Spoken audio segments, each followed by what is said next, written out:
नमस्कार साथियों, मेरा नाम है आर.के. सिंह। संस्कृति पीसीएस यूट्यूब चैनल पे आप सभी का स्वागत है। आज हम जिस न्यूज की चर्चा करने वाले हैं वो जुड़ती है रेल परिवहन तंत्र से, और ये न्यूज आ रही है कि 11 नवंबर से बदल जाएंगे ट्रेन टिकट बुकिंग के नियम। तो आज के एपिसोड में देखेंगे कि आखिर इस तरह के नियमों में जो बदलाव किए जा रहे हैं वो किस उद्देश्य से किए जा रहे हैं, और नियमों में कौन से बदलाव हो रहे हैं जो हमारे लिए सबसे अहम हो जाते हैं। चलिए देखते हैं। सबसे पहले बात करें, न्यूज यही आ रही है कि अब 11 नवंबर से क्या होगा कि ट्रेन के जो टिकट बुकिंग है उसके जो समय है, जो टाइमिंग है और कई सारे जो नियम है उसमें महत्वपूर्ण जो बदलाव है वो होने जा रहे हैं।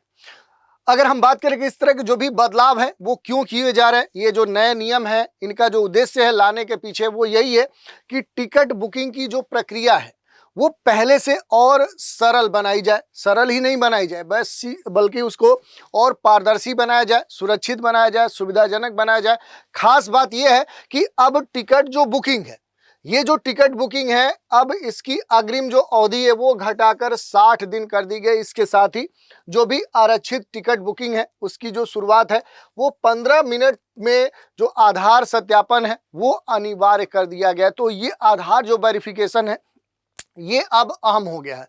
यात्रियों को जो भी अपनी टिकट प्राथमिकताएं हैं, जो टिकट प्रायोरिटी है, उसको सही तरीके से क्या करना होगा, फुलफिल करना होगा, दर्ज करना होगा, और यात्रा से संबंधित अन्य जो नियम है उनका कड़ाई से पालन भी करना होगा। रेलवे ने टिकट बुकिंग के समय के साथ साथ जो स्लीपर और एसी जो कोच हैं उनकी जो बुकिंग है उसके समय में भी बड़े बदलाव किए हैं। इसके अलावा टिकट रद्द करने के जो नियम है, सामान ले जाने की जो सीमा है, वेटिंग लिस्ट से जुड़ी हुई जो शर्तें हैं उसमें भी अब रेलवे प्रशासन ने क्या कर दिए हैं, संशोधन कर दिए हैं। तो जो नए नियम है ये यात्रियों के लिए बेहद सुविधा और जो भी अन्यायपूर्ण जो पद्धतियां थी, जो तरीके थे, उनको रोकने में अब आने वाले समय में मदद करेंगी। इसके अलावा देखें, ट्रेन जो टिकट बुकिंग है उसका जो नया समय और जो नियम है उसके जो भी महत्वपूर्ण बिंदु हैं उन पर अगर बात करें तो ये जो नियम है ये 11 नवंबर 2025 से क्या हो जाएंगे, ये लागू होने वाले हैं। और टिकट बुकिंग के जो नए नियम है इनकी जो घोषणा है उसमें अगर देखेंगे जो महत्वपूर्ण पहलू हैं, जो महत्वपूर्ण नियम लागू होंगे उनकी अगर चर्चा करें तो अब जो टिकट बुकिंग है केवल यात्रा की तारीख से 60 दिन पहले तक की जा सकेगी। इससे पहले ये जो अवधि थी ये कितनी थी, ये 120 दिन थी। तो अब ये बदल गई है, अब केवल 2 महीना पहले ही ट्रेन की जो टिकट बुकिंग है वो की जा सकेगी।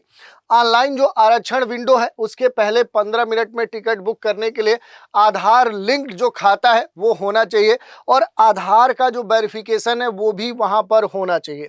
इसके अलावा टिकट बुकिंग की जो शुरुआत है वो सुबह 8 बजे होगी और रात 8 बजे तक ये जारी रहेगी। और जो भी करंट के टिकट होते हैं, जो तत्काल टिकट कहलाते हैं, तो उसकी बुकिंग के लिए जो स्लीपर क्लास है उसमें सुबह 11 बजे से और एसी क्लास में सुबह 10 बजे से जो बुकिंग है वो स्टार्ट होगी। आरक्षित जो भी कोच हैं उन कोचों में सोने और बैठने का जो समय है वो भी निर्धारित किया जाएगा। और ये कहा गया है कि अब निर्धारित जो समय होगा रात के 10 बजे से सुबह के 6 बजे तक यात्रियों को अपनी बर्थ पर जो सोना है वो अधिकार उन्हें प्राप्त होगा। ये जरूरी होगा। और जो भी वरिष्ठ नागरिक हैं, जो सीनियर सिटीजन्स हैं, 45 वर्ष से अधिक जो उम्र की महिलाएं हैं, जो गर्भवती महिलाएं हैं, उनको लोअर बर्थ की जो प्राथमिकता है अब वो नए नियमों में खास तौर पे शामिल की गई है। इसको तवज्जो दिया गया है। ये जो नियम है ये टिकट बुकिंग में पारदर्शिता बढ़ाने, टिकट का जो ब्लॉकिंग रोकने की जो बात देखने को मिलती थी, यात्रियों के बेहतर जो अनुभव है उसको प्रदान करने के लिए किए गए। इसके साथ ही वेटिंग लिस्ट में जो यात्रा है वो प्रतिबंधित है और सामान के लिए जो जुर्माना के नियम है वो कड़े किए गए हैं। तो इस तरह के जो नियम है वो अब लागू होंगे 11 नवंबर 2025 से। ये नियम अब रेलवे के नए स्तर पे अब लागू हो जाएंगे। इन्हें आपको फॉलो करना है, नहीं तो फिर इसके संदर्भ में क्या होगा कि आपको जुर्माना देना पड़ सकता है। तो आज के एपिसोड में इसी विषय की चर्चा की कि आखिर जो रेलवे ने है उसने 11 नवंबर 2025 से कई सारे जो नियम हैं उनमें बदलाव किए हैं, वो नियम है क्या और किस उद्देश्य को ध्यान में रखते हुए इस तरह के रेलवे ने बदलाव किए हैं। तो आज हमने इसी विषय की चर्चा की और इससे जुड़े हुए पहलुओं पर बात की। तो आज के एपिसोड में इतना ही। आप सभी हमारे साथ बने रहे, इसके लिए धन्यवाद।